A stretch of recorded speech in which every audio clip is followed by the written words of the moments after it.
In this short video, I'm just going to expand a bit upon the transactional communication model. So this is really just kind of a complement of the stuff that I've already posted online. Overall, I suggest that much like conflict maps, onions, escalators, and other tools, you can use this model as a framework for visualizing aspects of the conflict. In this case, specifically aspects of the communication patterns which characterize the conflict. So let's start with just a really short definition of interpersonal communication. So we can understand interpersonal communication as a constant, ongoing process of co-creating meaning through the sending, receiving, decoding, and interpreting of messages between two or more parties. So again, interpersonal communication is something that is constantly happening. It's ongoing. We cannot stop communicating. We cannot not communicate. We're always sending signals, if not through our words, then through our bodies, through the way in which we take up space, the way we move our eyes and move our bodies and our hands. Even not communicating is a form of communicating. If you are ignoring someone and not talking to them, that in itself is something that sends a message. That in itself is a form of communication. Also, the second major aspect to consider is this idea that meaning is co-created. We don't just send perfect packages of messages which are then perfectly interpreted by another person. Rather, there's a whole process where we kind of package and code what we're going to say. We send it to the other person who receives it, and then they have to unpack it, they have to decode it, and then interpret the messages that we sent to try to grasp the underlying meaning. This is why we say that meaning is always in and between people. It's something that's constructed rather than directly transmitted.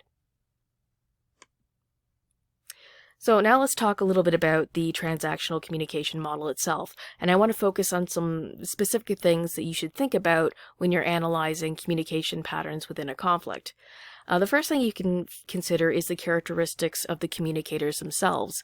We haven't gotten into it yet, but we will talk a little bit about different sort of communication styles, including communication styles within the context of families.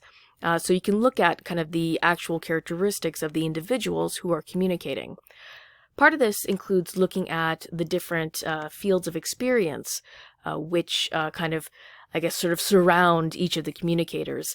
Fields of experience include all of our experiences and the ways in which these shape our values, perceptions, beliefs, our mental models and schema about the way in which the world works. Now, while these fields of experience are often very different, there are also aspects that are often shared between communicators. If you're speaking with someone who speaks the same language as you, then there's some kind of shared field of experience because you have a shared upbringing in terms of that language. Shared experiences. Even if you're in a classroom and, everyone in that classroom might have different fields of experience, you all have the shared experience of being in that class. So there's this some element where your fields of experience will overlap. Generally, the more overlap there is between those fields of experience, kind of now, I don't want to say easier necessarily, but maybe the more fluid the way the communication interactions will occur. Obviously, the less overlap, the less sort of sharing amongst the field of experience, the more challenging the communication processes will be. And again, this is all because these things shape our mental models and schema.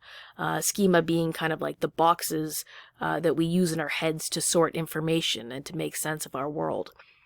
So again, these fields of experience shape the way we perceive things, which obviously shape the way in which we engage in communication, and particularly communication in conflict settings. The next major thing we can talk about is channels. Again, these are sort of the mediums through which our messages are sent. And generally, we can talk about sort of two major categories of channels. We can talk about face-to-face communication, which is direct communication through both verbal, which usually means sort of language-based means as well as nonverbal means.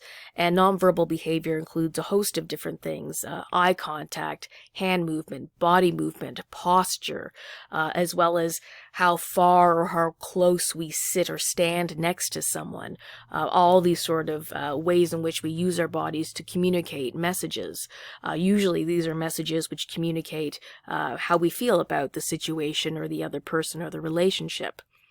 So that's sort of the first major category. The second is mediated. And mediated communication refers to the usage of any kind of technological means through which we will actually pass messages through. And by technology, I mean this really broadly. Sending a letter to someone is a form of mediated communication, as is a text message or an email and a phone call. These are all forms of mediated communication.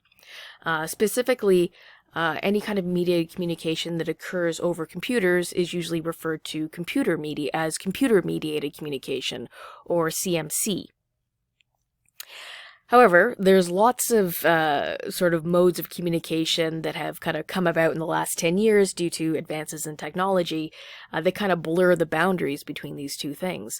Zoom is a great example of something which blurs the line between face-to-face communication and mediated communication. I mean, what would you call Zoom? Is it face-to-face or mediated? Well, technically it's both, right? It includes the verbal and nonverbal direct elements and direct feedback elements of face-to-face communication. But it is still mediated. It still is qualitatively different than if we were to meet with the person and talk to them face to face. The next major thing we can kind of look at when we're looking to analyze communication in a conflict situation is the distinction between content and relational messages.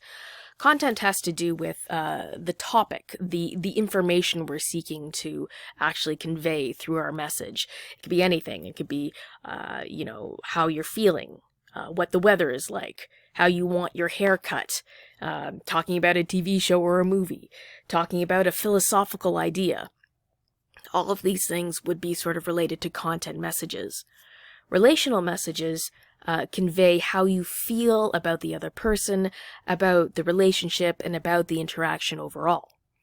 Content messages are usually shared more explicitly through verbal means. Relational messages are more commonly shared through nonverbal means. Again, the usage of your tone of voice, eye contact, body posture. All these things convey relational messages. Now, I mean, sometimes you might convey a relational message directly. You might actually say how you feel about the person or the relationship or the situation. But more commonly, we do this through more subtle, sometimes often unconscious means of engaging. The point is we can kind of pay attention to these two things. And indeed, in conflict situations, it's particularly important to pay attention to relational messages, because when we're in conflict, we're more attuned and looking for sort of relational messages that will help reinforce our pre-existing assumptions about the other person. So if we presume that this other person is angry at us or otherwise, thinks badly of us, we'll look for messages, particularly in body language and voice and things like that, that confirm that expectation. So we need to be really careful of these. And particularly we need to focus on this and pay attention to this because, again, this is kind of an ongoing process, this constant process of sending messages, receiving feedback, adapting our messages, and so on.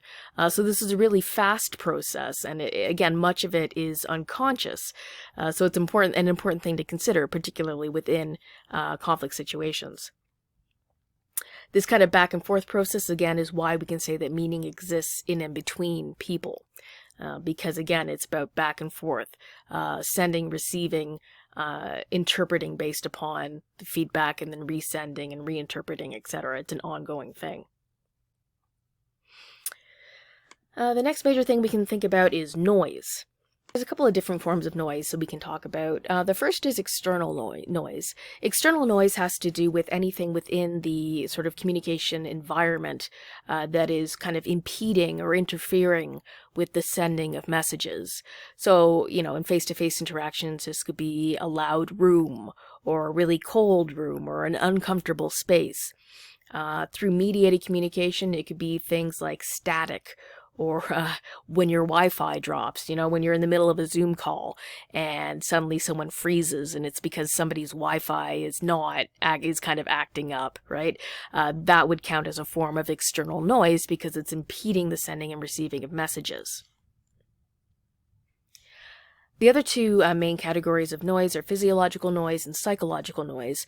Physiological noise has to do with any kind of bodily state that impedes your ability, again, to send or receive messages. This could include things like hunger or being really tired. Psychological noise has to do with emotions and thoughts. Kind of intrusive thoughts. It might be, impeding your ability to talk to someone, or feelings of worry or fear. And the way in which these things can actually impact our ability to send and receive messages. Moving on, we can take into consideration all of the different relational factors that might impact the way in which the messages are being sent and received. This can include a history of the interactions between people, the way in which people have engaged with each other in the past, as well as things like power relationships could be really important, particularly in conflict situations. There's a host of different factors, all of which you could also see as being part of kind of the underlying relationship or the underlying epicenter which characterizes the conflict. Lastly, we can think in terms of contextual factors, things like institutional norms that might be sort of impacting the way in which communication patterns are occurring. Obviously communication that, say, would occur within the context of classroom would be very different than communication that might occur outside when you're hanging around with your friends. So again, both of those settings would have completely different norms, different ways of interacting, commonly accepted ways of interacting. And so we need to factor in these various contextual factors. Now, putting all of this together, it's actually a really kind of complex and dynamic and often very fast process. So it can be kind of a tricky thing to analyze, which is why it's important sometimes to sit back and to look at a model like the transactional communication model to try to pick apart, again, which aspects of a communication exchange are problematic and what aspects are actually functioning really well.